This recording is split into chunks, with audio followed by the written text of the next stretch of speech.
Hi, everyone. It's Samantha Graff Benmore from the Graff Group, and welcome to another episode of our IG Live Icons of Real Estate. Today, we are going to focus in on. Hold on. I am just going to add Wendy, our guest. Hold on. Sorry, that's the wrong button. There we go.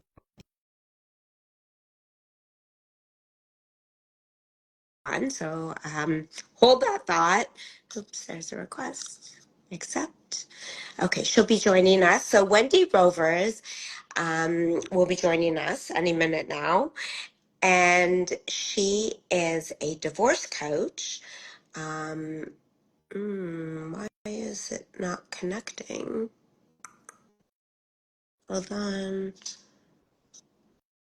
Wendy, let's try it again. Accept.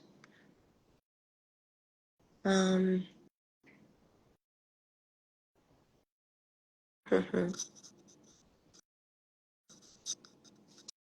hitting accept and it's not working.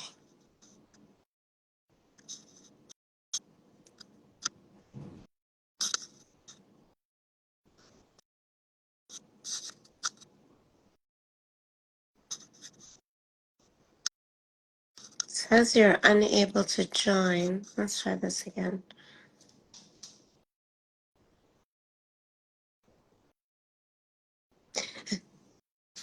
Oh, just there you are. Hey.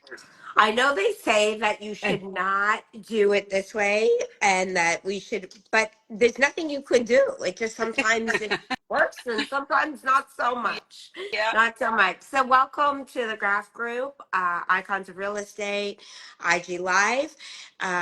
Wendy is a divorce coach. The I'm looking at Canvas chefs like joining. I almost said the Canvas, the creative divorce coach. Um, and Wendy is going to help us coming up to the holidays. It doesn't matter whether or not you're going through a separation or divorce. Family can cause stress for many people at a time that is supposed to be celebratory, right? It should be Mhm. festive. It should be happy thoughts. So we're going to chat with Wendy today about some tools, maybe, shall we say, or some ways that you can maybe create a little more peace in your home over the holidays. So, Wendy, first let's dive into a little bit about you, how you got involved in divorce coaching specifically, coaching in general, everything. Thanks for having me today. Appreciate it. Uh, well, 21 years now ago, I myself transitioned through divorce. So I had four little boys. They were age 8, 6, 4, and 2. And Oh, it wow. was, yeah, it was the most difficult question I had to ask myself. Should I stay in this marriage or should I get a divorce? So I kept continued working in my other field of work, and then during COVID, I decided that I'd like to do something in my life for the rest of my working days that was more meaningful and brought more purpose to my life.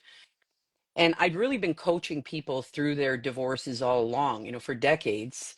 And I said, this is what I could have used 20 years ago when I transitioned through separation and divorce. And I could have used a professional ally, a support in my corner, someone to hold me accountable, take action, move forward, feel better about myself along the way. And that's why I do what I do now.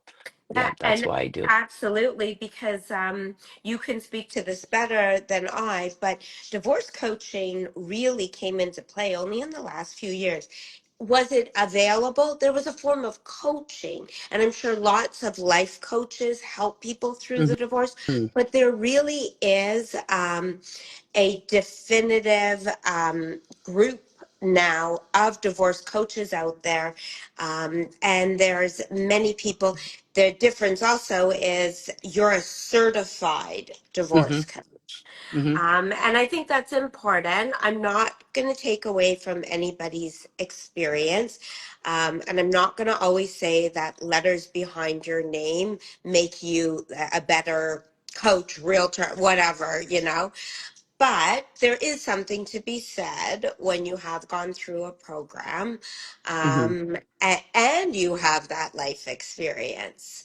So, where where do you find you're able to help your clients most? Like, which stage would it be that you really feel like they reach out to you at? That's an interesting question. I'm working with clients now who are considering divorce, but with Christmas and the New Year coming up, they're struggling with that. Hmm? How do I tell the kids? When is the best time to have that conversation? I meet people where they're at, so I do have clients that are in transition, and so they're in the middle of things, and just not don't have that professional support. They have may have good family, some friends, but friends and family, they have all kinds of advice and Yeah. opinions, and sometimes it doesn't feel like it's helping that much. It almost leads to more anxiety and more worry, and then I have a few clients now who, they have moved through the process. One woman in particular, I was speaking with her this morning. She's about 5 years after her divorce, and she's still feeling lonely and stuck. And so I meet them where they're at, somewhere in that Right. process, Hmm. and then we work from there. And you bring up a good point.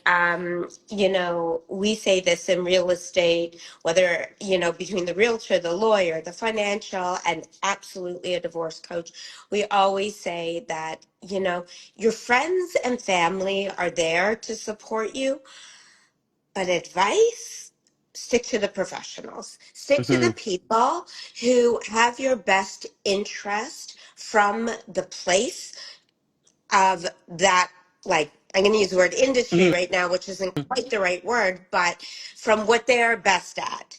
Hmm. You know, no secret, my husband's a family lawyer, and you know, we talk this through a lot. I've done a lot of work with him, a lot of work with his colleagues, and coaching is such an important piece of the puzzle. Um, First of all, the cost is not the same as the lawyer. So you're saving money by hiring a coach. A lawyer is there to give you legal advice. Hmm. And it might not be just the same with the coaching, just the same with real estate when I'm pricing. We will give you advice you might not want to hear.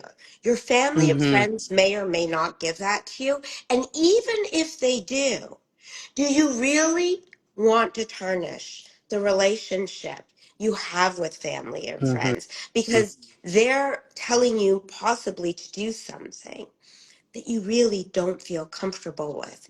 And they Hmm. always say that's really the right decision. Whatever you're uncomfortable with is really Hmm. the right decision. Hmm.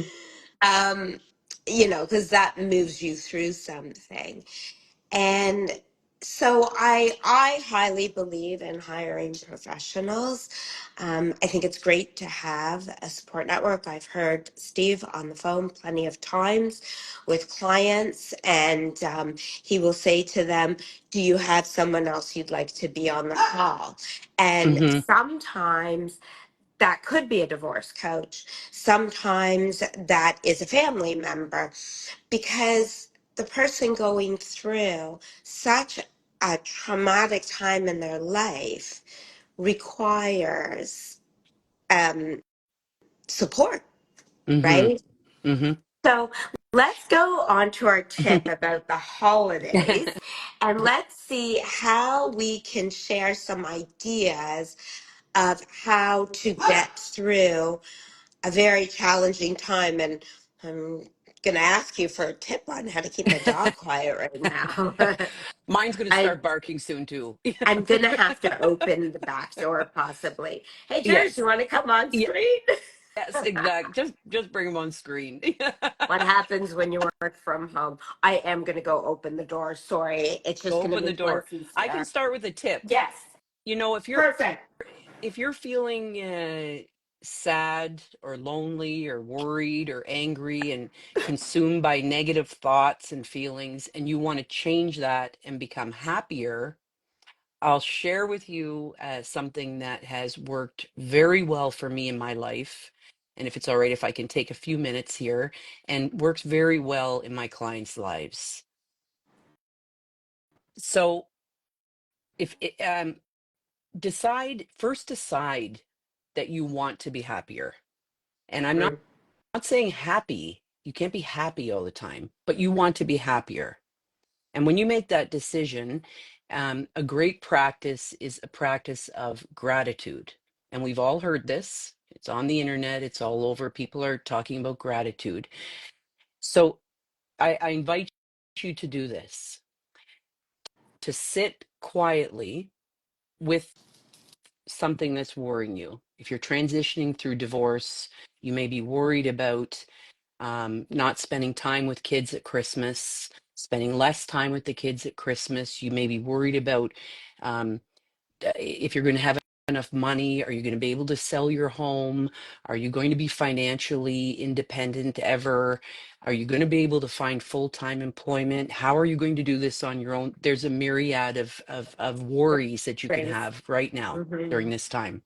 Sit with that and feel how that makes you feel. Not great. And however that makes you feel, sit with that.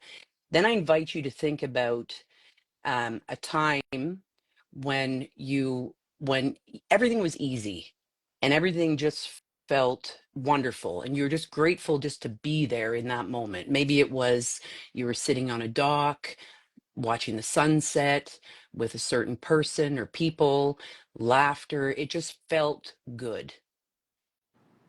Bring that feeling into your now and into your present moment. Bring that feeling of gratitude, joy, happiness into right now. So this takes a little practice. Hmm. It's not easy. It takes a little bit of time, but bring that feeling in. And then I'd like you to think about three or so things that you're grateful for. And we all have things that we're grateful for. Three things. It could be I got out of bed this morning. Right. It could be I have children and they're I'm awesome. mobile. It Yeah. could be right. And it could be I'm alive.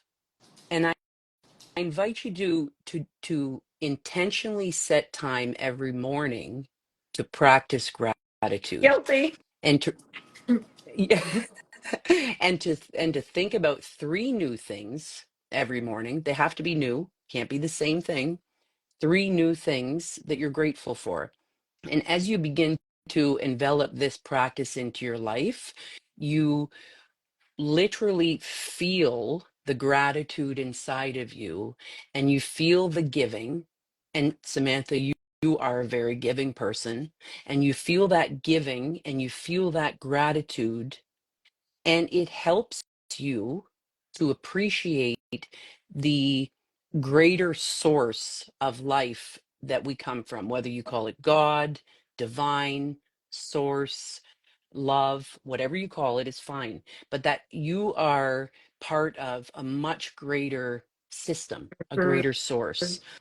And when you can feel that gratitude, that's actually your little kind of connection to the source. And it's your little connection to life, love, joy, and happiness. And that practice, and there's more to it, but we have limited time. But that practice, just even doing what we just talked about here for a few moments, I'm telling you, it will make a big difference in your life. I can confirm this, by the way. I have to give credit to Waleska Lazo. Basically, like she's known as the gratitude queen. That's what I call her. And she's Okay. very aware of this. She's written books on it, everything. So you might want to Google and take a look at what she has out there.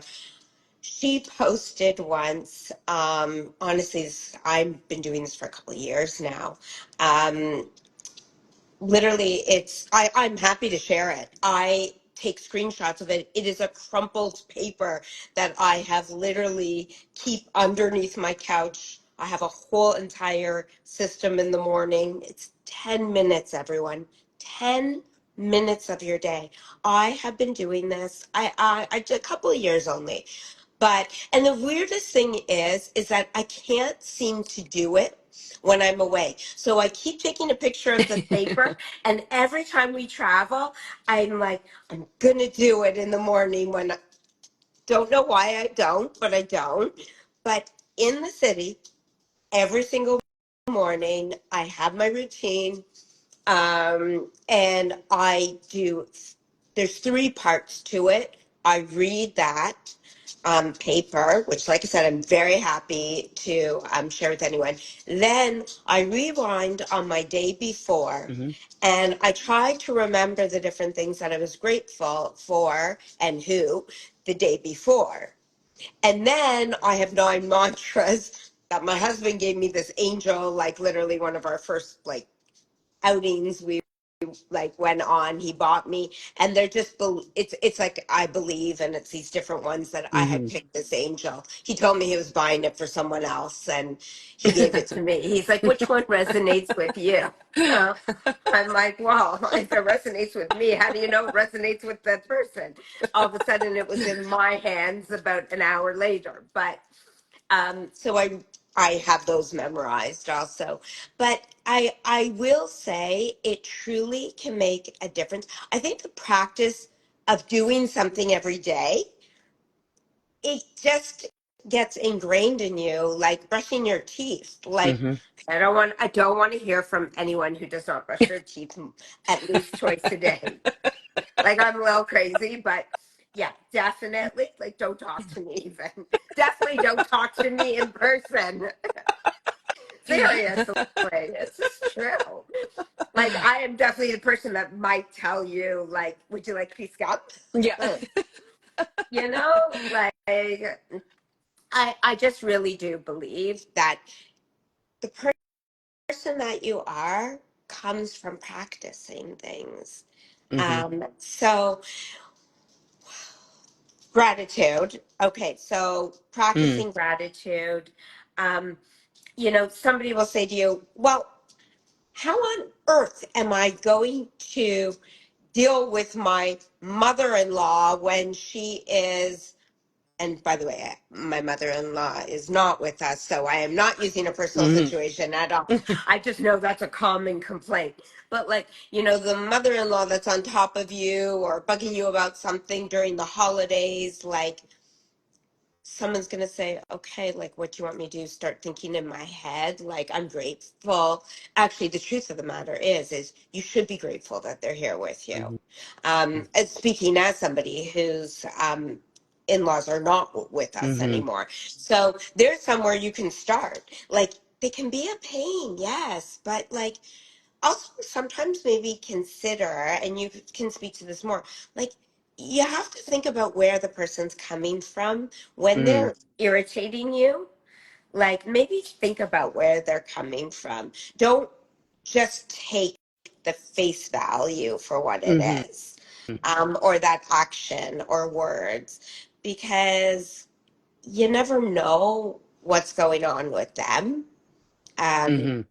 so I think that that could be an important thing to think about during it. But maybe let's get into a little, because you do a specialization in the divorce field. What would you say is one of the things that you are dealing with most right now with your clients heading into this? I mean, I know from the lawyer's point, you could be dealing with the schedule, like they Yep. can't even figure it out. Hmm. Um, how do you help them to maybe meet in the middle with their spouse? Yeah, it's different for each person, Hmm. but I'll speak to one client that I'm working with right now. They were Right. having a little bit of a challenge coming up with a schedule. Her, she is my client.